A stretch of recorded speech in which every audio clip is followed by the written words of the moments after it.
सृष्टिकर्ता, पालन करता और रुद्र रूप से संहार करने वालों से उस परमात्मा महादेव को क्या कोई विघ्नावस्था आएगी क्या? लाखों श्रृगालों के बच्चे क्या एक हाथी का शिकार कर सकते हैं क्या? ऐसा ही अनिष्टकारक प्रयास यहाँ देवों द्वारा कामदेव से पुनः कराया जा रहा है। कामदेव सोचता है यह परोपकार का कार्य मेरे जीवन का अंत भी कर सकता है। अब जो प्रभु ने रच रखा है वही होगा। होई है सोई जो राम रचि राखा, को करि तर्क बढ़ावें साखा।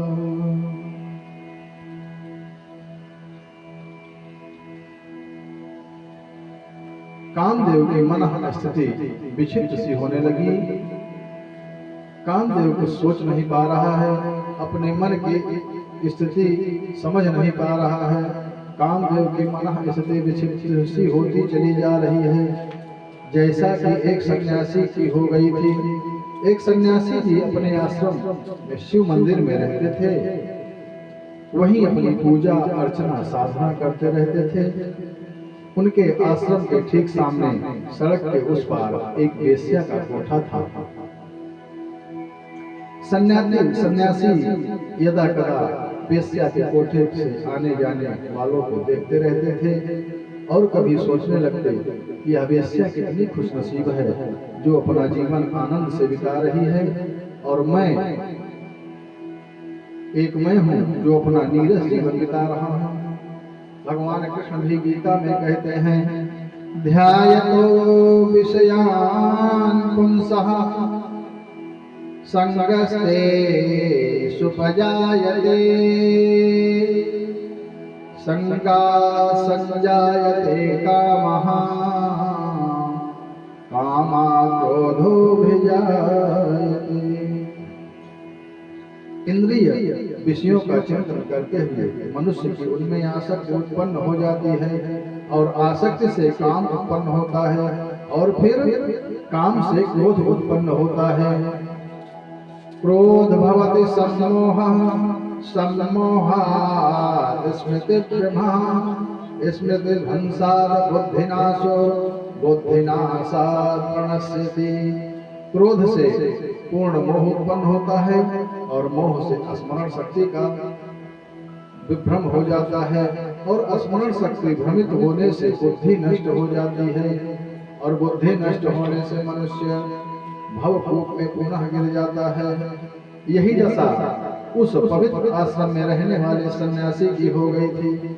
उधर वेश्या सोचती कि सामने आश्रम में रहने वाले सन्यासी रात दिन भगवान शिव का चिंतन करते रहते हैं, और एक मैं हूँ जो रात दिन इस शरीर व्यापार में अपना दुर्लभ मानवतम पाप कर्म करने में बिता रही हूँ।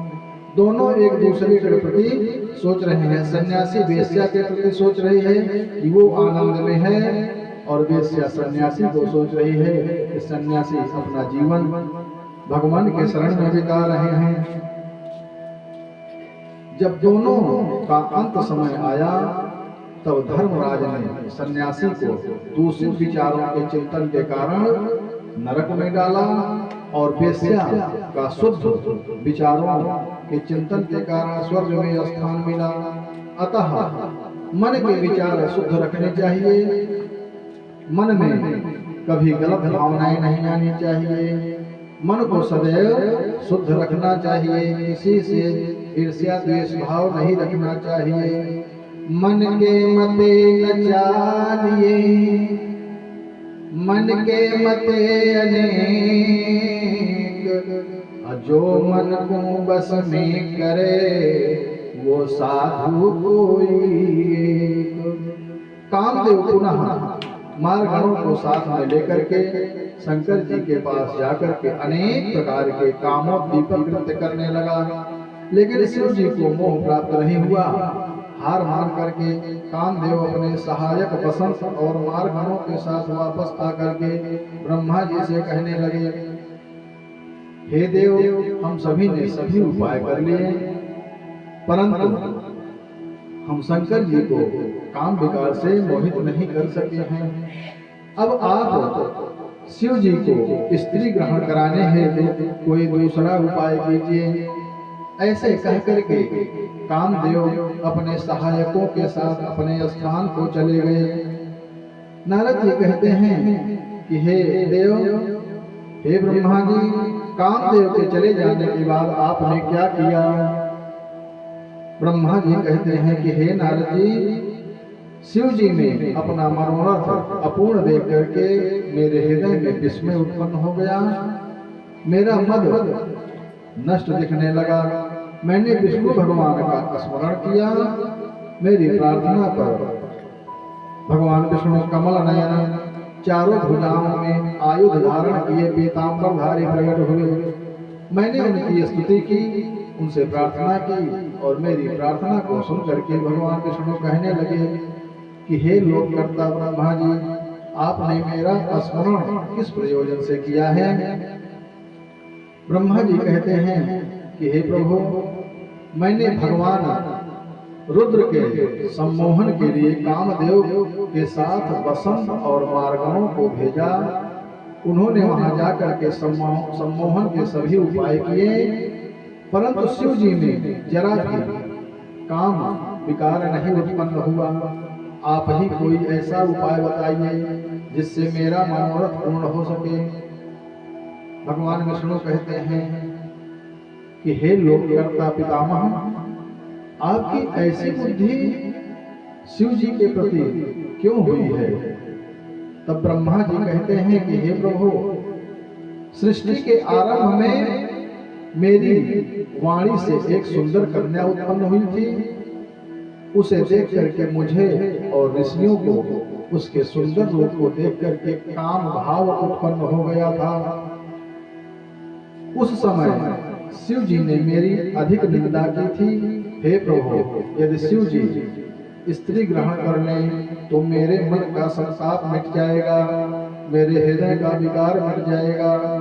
भगवान विष्णु कहते हैं कि आप लोगों के कर्ता हो, आप इस सृष्टि के रचयिता हो और वेद वक्ता होकर के भी ऐसी मूढ़मति के शिकार हो गए हो। आप ऐसी मूर्खतापूर्ण बातें करते हो। आप शिव जी को सामान्य वक्ता समझ रहे हो, सामान्य देव समझ रहे हो। आपकी उत्तम बुद्धि कुमति में कैसे परिवर्तित हो गई ब्रह्मा जी? इसी प्रकार मानस में भक्तराज विभीषण भी अपने वेदवादी भाई रावण से कहते हैं, सुमति कुमति सब के ओर रही, सुमति कुमति सब के ओर रही, नाथ पुराण निगम कहाई।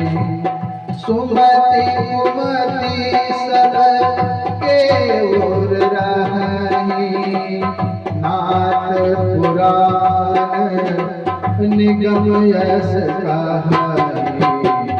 जहाँ सुमति तहाँ संपत्ति नाना, जहाँ कुमति तहाँ विपत्ति निदाना।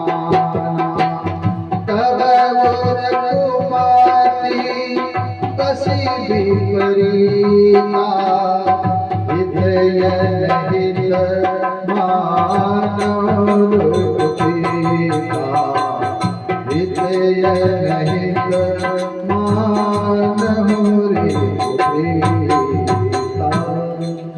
हे ब्रह्मा जी, रावण की तरह आपकी सुमति जो लोक कल्याणकारी थी, कुमति में कैसे परिवर्तित हो गई? शंकर भगवान को शिव सर्वस्व करता ही, भरता हरता परात्पर, पर ब्रह्म परेशश्च निर्गुणो नित्य एव च। सबके कर्ता, दाता और हर्ता परेश परे ब्रह्म परम ईश निर्गुण और नित्य हैं। वे ही उत्पत्ति, स्थिति और विनाश के कारण तीनों गुणों से युक्त, स्वतंत्र तथा अपने में आनंद मानने वाले हैं। अब आप अपने मद और अभिमान को छोड़ करके श्रद्धा से शिव जी की आराधना करो। यदि तुम्हारा विचार है कि शिव जी स्त्री ग्रहण करें, तो आप पार्वती के उद्देश्य से शिव का स्मरण करके तपस्या करो, तभी वो पार्वती लोक में कन्या होकर के शिव जी की पत्नी बनेंगी। भगवान विष्णु की माया धन्य है, जिसने आपके मन में शिव को मोहित करने की चिंता लगा दी है।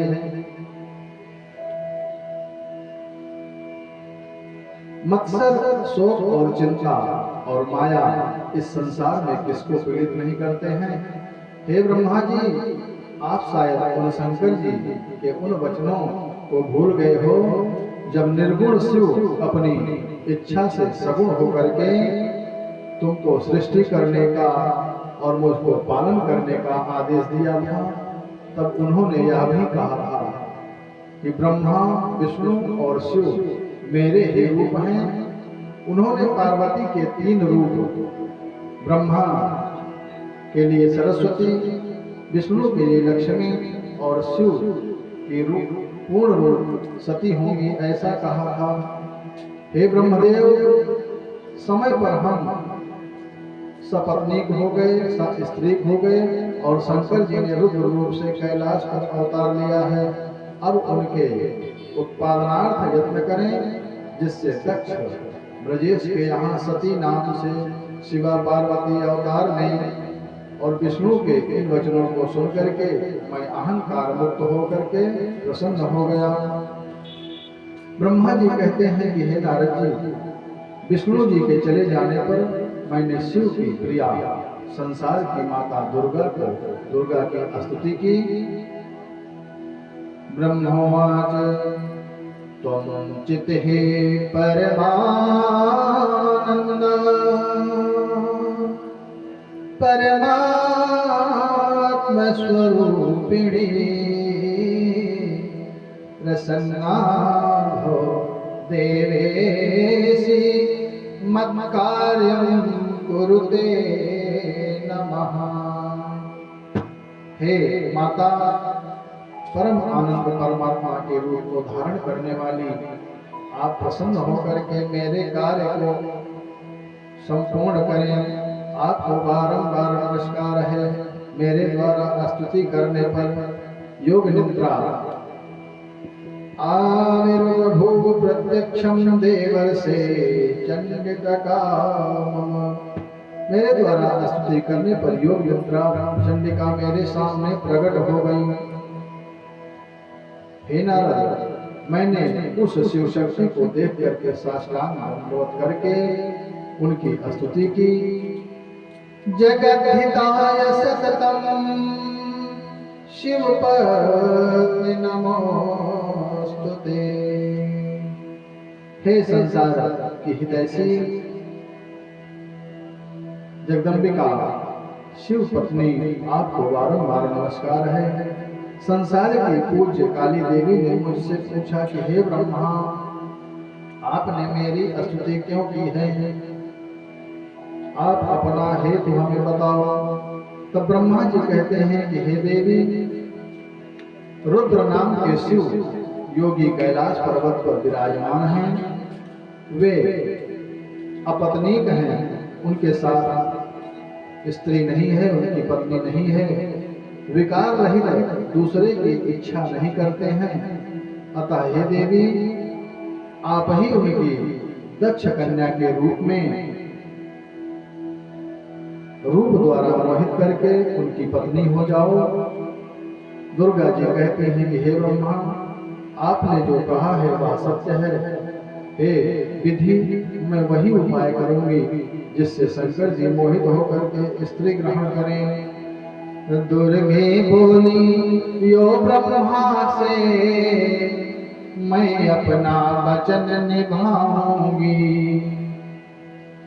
शिव जी मोहित हो स्त्री से, मैं अपना असर दिखाऊंगी। सती मूर्तिमहं धृत्वा तस्यैव वसवर्तिनी भविष्यामि महाभागा लक्ष्मीर्विष्णयो यथा प्रिया। मैं सती का रूप धारण करके उसी प्रकार शिव जी की वशवर्तिनी होंगी जैसे महाभागा लक्ष्मी विष्णु की प्रिया हैं। जिस प्रकार दूसरे जंतु स्त्री के वश में होते हैं उसी तरह महादेव मेरी भक्ति से स्त्री मेरे वश में हो जाएंगे। ब्रह्मा जी कहते हैं कि हे नारद, ऐसा कह करके माँ जगदम्बा वहां से अंतर ध्यान हो गई। नारद जी कहते हैं कि हे ब्रह्मा जी, शिव दक्ष कन्या किस प्रकार हुई हैं? तब ब्रह्मा जी कहते हैं कि हे नारद जी,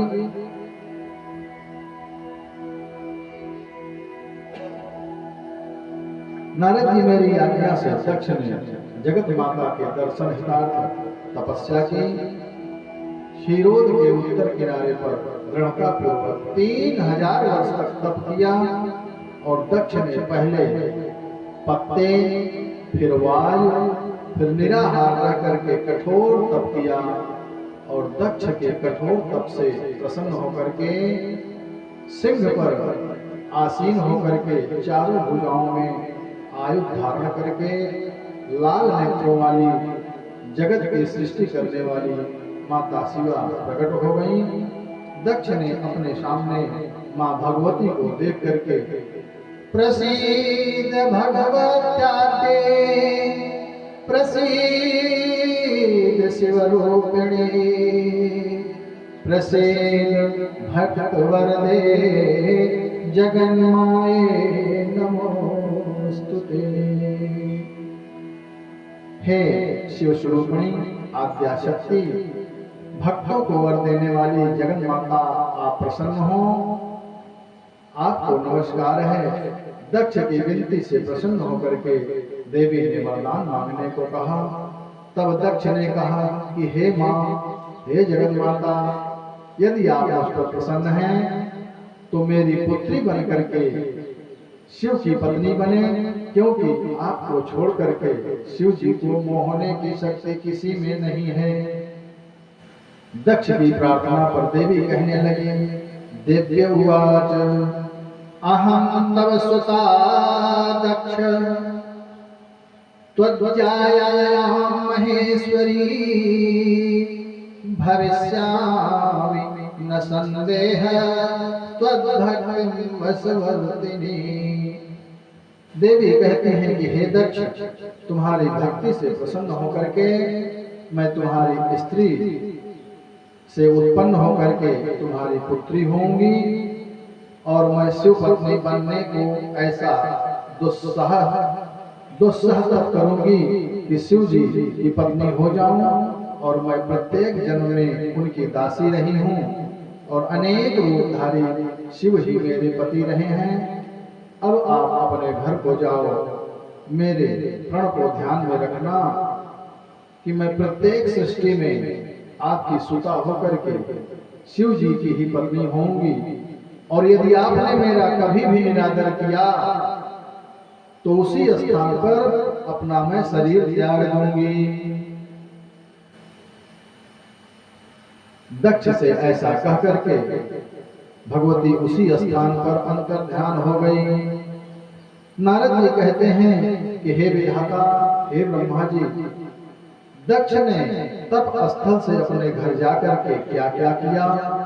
और ब्रह्मा जी कहने लगे कि घर जाकर के दक्ष ने मेरी आज्ञा से पंचजन की कन्या अशिकनी से विवाह करके प्रजाओं की वृद्धि की और मेरी आज्ञा से दक्ष ने मैथुन धर्म द्वारा वीरणी द्वारा हर्यश्व नाम के 10,000 पुत्र पैदा किए और वो सभी नारायण सरोवर नाम के पवित्र तीर्थ में जाकर के प्रजा वृद्धि के निमित्त तप करने के लिए उद्यत हुए।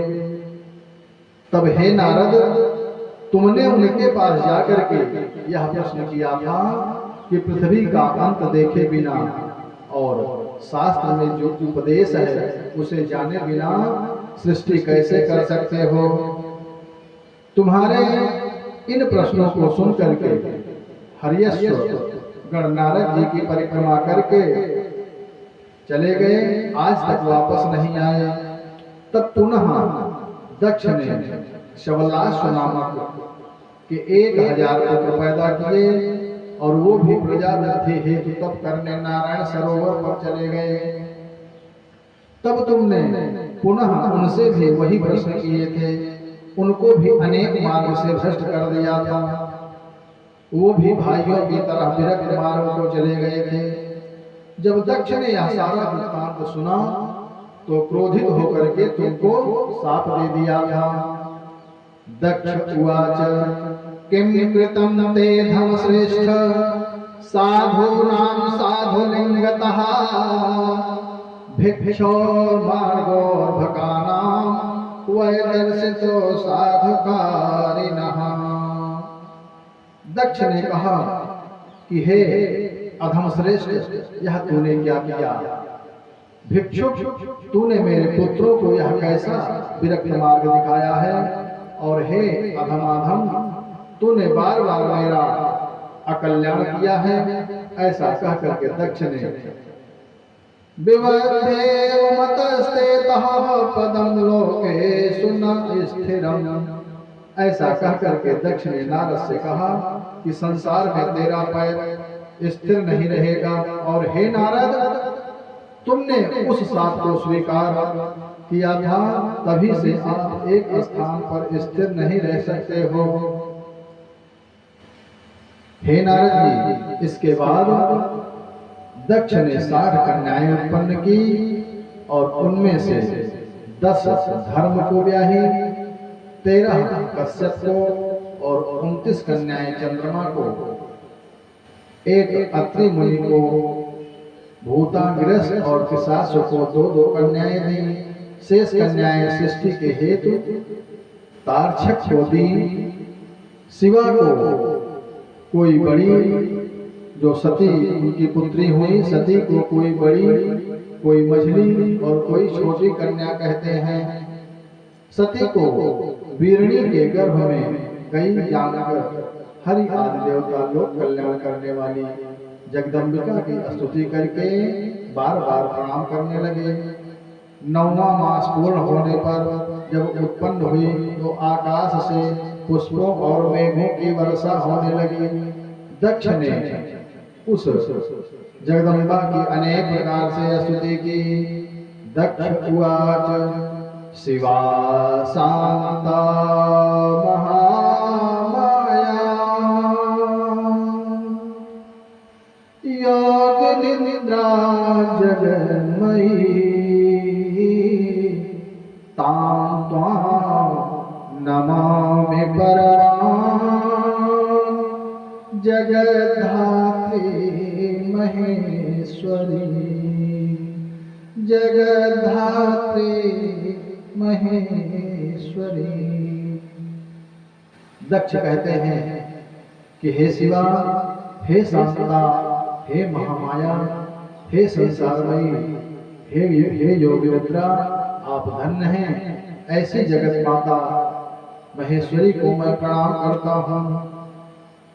उस समय दक्ष ने वेदोक्त कुलाचार विधि पूर्वक करवाए और याचकों को अनेक प्रकार के दान देकर के संतुष्ट किया। नगर में अनेक वाद्यों के स्वर सुनाई देने लगे।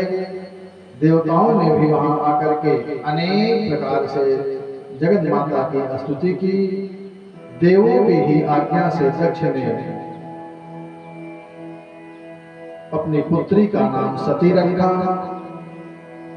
इनको अनेक नामों से पुकारा गया। सती, उमा आदि अनेक नामों से पुकारा जाता है, पुकारा गया। ब्रह्मा जी कहने लगे कि एक समय हे नारद, तुम्हारा दक्ष के यहाँ जाना हुआ। दक्ष ने तुमको प्रणाम किया तो सती ने भी तुमको प्रणाम किया। दक्ष ने तुमको सुंदर आसन पर बिठा करके स्वागत किया और आपसे सती के वैवाहिक जीवन के विषय में दक्ष ने अति आर्त भाव से पूछा था। उस समय आपने कहा था कि जिसकी तुम इच्छा करती हो तुम उसी सर्वज्ञ जगदीश्वर को पति रूप में प्राप्त करोगी। जिन्होंने न किसी अन्य स्त्री को ग्रहण किया है और न करेंगे, वही तुम्हारे अनन्य सदृश पति होंगे। नारद द्वारा अपनी मनोवांछित वाणी सुनकर के सती के मन में शिव जी के प्रति अगाध भक्ति संजो करके युवावस्था पा करके माता वीरणी की आज्ञा से शिव जी को पति रूप में पाने के लिए घर में ही शिव जी की आराधना करने लगी। सती ने अश्विनी की नंदा तिथि में गुड़, चावल और नमक से शिव का पूजन किया और कार्तिक में चतुर्दशी को खीर और पुओं से, अगहन कृष्ण पक्ष की अष्टमी को जौ, तिल और चावल से पूजन किया। शुक्ल सप्तमी को रात्रि जागरण करके प्रातः खिचड़ी से पूजन किया। माघ में पूर्णमासी के दिन रात्रि जागरण करके भीगे कपड़ों में पूजा करती थी और फाल्गुनवती चतुर्दशी के दिन रात्रि जागरण करके बिल्व फल शैलूष से और चैत्र शुक्ल चतुर्दशी को दिन रात शिव जी का पूजन करने लगी थी। वैशाख शुक्ल तृतीया को गव्य, तिल और चावलों से, ज्येष्ठ की पूर्णमासी को वस्त्र और मालती के फूलों से और आषाढ़ शुक्ल चतुर्दशी को काले वस्त्र, कस्तूरी तथा मालती के फूलों से और श्रवण शुक्ला अष्टमी और चतुर्दशी को यज्ञोपवीत और वस्त्रों से, भादो कृष्ण को त्रयोदशी और चतुर्दशी को पुष्पों और फलों से पूजन करके जल पी करके ही रह गई। इस प्रकार संपूर्ण नंदावन धारण करके शिव को प्रेम पूर्वक पूजने लगी। सती के तपस्या को देख करके सभी देवता वहां आकर के हाथ जोड़ करके प्रणाम करने लगे। वहां से सावित्री के साथ, मैं सावित्री के साथ और विष्णु लक्ष्मी के साथ तथा ऋषि मुनियों को साथ लेकर के सभी कैलाश पर पहुंचे। वहां पहुंच करके हम सभी ने हाथ जोड़ करके अत्यंत विनीत भाव से भगवान शंकर की विनती की, भगवान शंकर से प्रार्थना की। देवा उचहु तस्मै नमः परेशाय तुभ्याम् आश्चर्य कर्मणे नमो गिरां विदुराय ब्रह्मणे परमात्मने। देवता कहते हैं कि आश्चर्यमय कर्म करने वाले उन आप परमात्मा को नमस्कार है। वाणी से सर्वथा परे आप पर ब्रह्म परमात्मा को बारंबार प्रणाम है। पुनः देवता प्रार्थना करते हैं, अतीन्द्रियमनाधारं सर्वाधारमहेतुकम्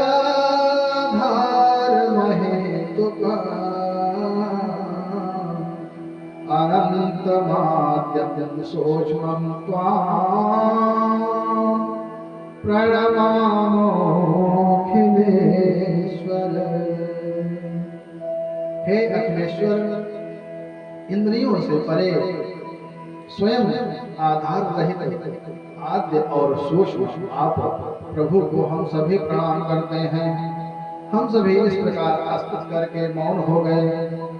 तब ब्रह्मा जी कहने लगे कि हे नारद, हमारी प्रार्थना सुनकर के शिव जी प्रसन्न होकर के कहते हैं कि हे देवगणों, मैं तुम्हारी स्तुति से प्रसन्न हूँ। आप अब यहाँ आने का कारण बताओ। तब मैं विष्णु की प्रेरणा से शिव से निवेदन करने लगा कि हे महादेव, कोई असुर तो मेरे द्वारा, कोई हरि के द्वारा मारा जाएगा और कोई आपके द्वारा मारा जाएगा। हे प्रभु, आपकी ही कृपा से मैं सृष्टि करता हूँ। विष्णु जी पालन करते हैं और आदि भूत स्वयं आप ही लय करने वाले हैं। अब आप हम पर कृपा करके जैसे मेरे साथ सावित्री हैं, विष्णु के साथ लक्ष्मी जी हैं, वैसे ही आप भी कोई कांता, कोई स्त्री ग्रहण करो। ब्रह्मा का कथन सुन करके शिव जी कहने लगे कि हे ब्रह्मा और हरि, आप दोनों मेरे अत्यंत प्रिय हैं। मैं तप में संलग्न, संसार से विरत हूँ, योगी हूँ, इसलिए मुझे विवाह करना उचित नहीं है। लोगों में विवाह करना बंधन का कारण होता है, फिर भी मैं आपकी प्रसन्नता और जगत के हित के लिए मैं उस स्त्री से विवाह करूंगा जो मेरा तेज सहन कर सके। जब मैं योग से युक्त हूं तो वह योगिनी हो जाए, और जब मैं काम से युक्त हूं तब वह कामिनी हो जाए। सदैव ब्रह्म रूपी शिव की चिंतन करने वाली हो। आप मेरा एक प्रण और सुन लो, जब भी उसे मेरे वाक्य में विश्वास नहीं होगा तो तभी मैं उसे त्याग दूंगा। ब्रह्मा जी कहने लगे कि हे प्रभु, कार्य साधन करने वाली उमा सती भिन्न रूप से उत्पन्न हुई हैं। पहले उन्होंने लक्ष्मी का रूप धारण किया, फिर सरस्वती का रूप धारण किया, दोनों रूप धारण किए थे। अब वही तीसरे रूप में दक्ष कन्या होकर के संसार के हित को अवतरित हुई हैं। अतः हे प्रभु, आपको पति रूप में प्राप्त करने हेतु वो कठोर तप कर रही हैं। हे प्रभु, आप उनके साथ विवाह करके हम पर और तीनों लोगों पर कृपा कीजिए। हमारे वचनों को सुन करके हे नारद, शिव जी ने तथास्तु कह करके आनंदित हम सबको कर दिया। सती ने अश्विन शुक्ल पक्ष की अष्टमी को भक्ति से शिव पूजन करके, नंदा व्रत को पूर्ण करके नवमी को शिव के ध्यान में मध्य बैठी हुई।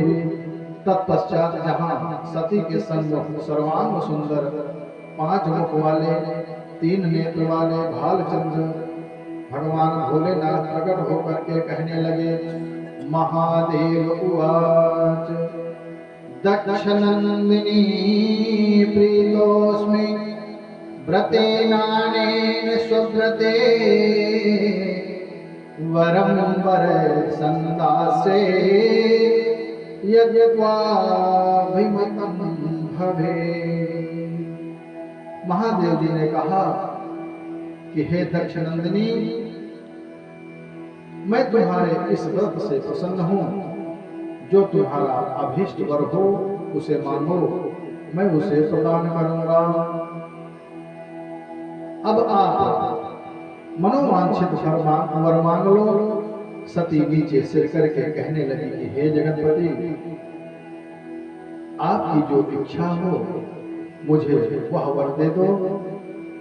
तब शिव जी ने कहा कि भवत्वं मम भार्येति प्राहतां भक्तवत्सलः। हे भक्ति मेरत रहने वाली, तुम हमारी भार्या होगी, तुम हमारी पत्नी होगी। सती प्रार्थना करने लगी कि हे देवों के देव, आप मेरे पिता के सम्मुख विवाह की विधि से मुझे स्वीकार कीजिए। शिव जी तथास्तु कह करके अपने स्थान को और सती अपनी माता के पास चली गई। इसके पश्चात शिव जी से प्रेरित मैं ब्रह्मा दक्ष के पास सती का शिव के साथ विवाह करने का समाचार देने गया। सती ने मेरे वहां पहुंचने से पहले ही शिव द्वारा दिया गया वरदान बता दिया था। दक्ष ने इस समाचार से अत्यंत प्रसन्न होकर के अनेक प्रकार के दान मान से अंधे और लाचारों को सुखी किया था, और मन में सोच रहे थे कि मैं अपनी कन्या को शिव जी को किस विधि से प्रदान करूं, किसे भेजूं, क्या करूं। उसी समय सरस्वती के साथ ब्रह्मा जी दक्ष के समीप उपस्थित हुए। दक्ष ने ब्रह्मा जी को आया जान के प्रणाम किया और फिर आने का कारण पूछा। ब्रह्मा जी कहने लगे कि हे दक्ष, मैंने जो चाहा था वह अब सिद्ध हो गया है। तुम्हारी पुत्री सती की तपस्या से प्रसन्न होकर के उन्हें वरदान दे करके उन्हीं के चिंतन में शिव हिमालय पर मग्न है। मैं और नारद उनको लेकर के तुम्हारे स्थान में आएंगे। तुम अपनी कन्या को अलंकृत करके शिव जी को अर्पण कर दो। दक्ष ने कहा ऐसा ही होगा। ब्रह्मा जी ने शिव जी से दक्ष द्वारा सती को शिव को देने का संकल्प कह दिया कि मेरी पुत्री की तपस्या से प्रसन्न शिव जी द्वारा वरदान और आपका आदेश सभी का सम्मान करके मैं सती को शिव को ही अर्पण करूंगा। हे ब्रह्मदेव, मेरी पुत्री शिव को पाकर सुख पाएगी। हे ब्रह्मदेव, मेरी पुत्री शिव को पाकर सुख पाएगी। हे ब्रह्मदेव, मेरी पुत्री शिव को पाकर सुख पाएगी। ओ करके देवों से पूजित, ओ करके देवों से पूजित जगती माता कहलाएगी। ओ करके देवों से पूजित जगती माया कहलाएगी। ओ करके देवों से पूजित जगती माता कहलाएगी। ओ कर देवों से पूजित जगती माता कहलाएगी। मेरी पुत्री जैसा रत कोई भी नहीं कर पाया है। मेरी पुत्री जैसा रत कोई भी नहीं कर पाया है। मैं आज जगत में धन्य हुआ, मैं आज जगत में धन्य हुआ और हुआ मेरा मन भाया। मैं आज जगत में धन्य हुआ और हुआ मेरा मन भाया। हे ब्रह्मदेव, मेरी पुत्री शिव को पाकर सुख पाएगी।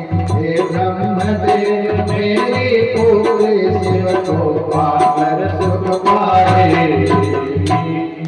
अतः हे शिव जी, अब आप शुभ लग्न और शुभ मुहूर्त में दक्ष के यहाँ पधारने का उपाय करिए। ब्रह्मा जी के वचन को सुनकर के शिव जी प्रसन्न होकर के कहने लगे, हे ब्रह्मा जी, मैं तुम्हारे और नारद के साथ दक्ष के यहाँ जाऊंगा। आप मरीच्यादि मानस पुत्रों का भी स्मरण करो। मैं उन सभी के साथ अपने गणों सहित दक्ष के घर जाऊंगा।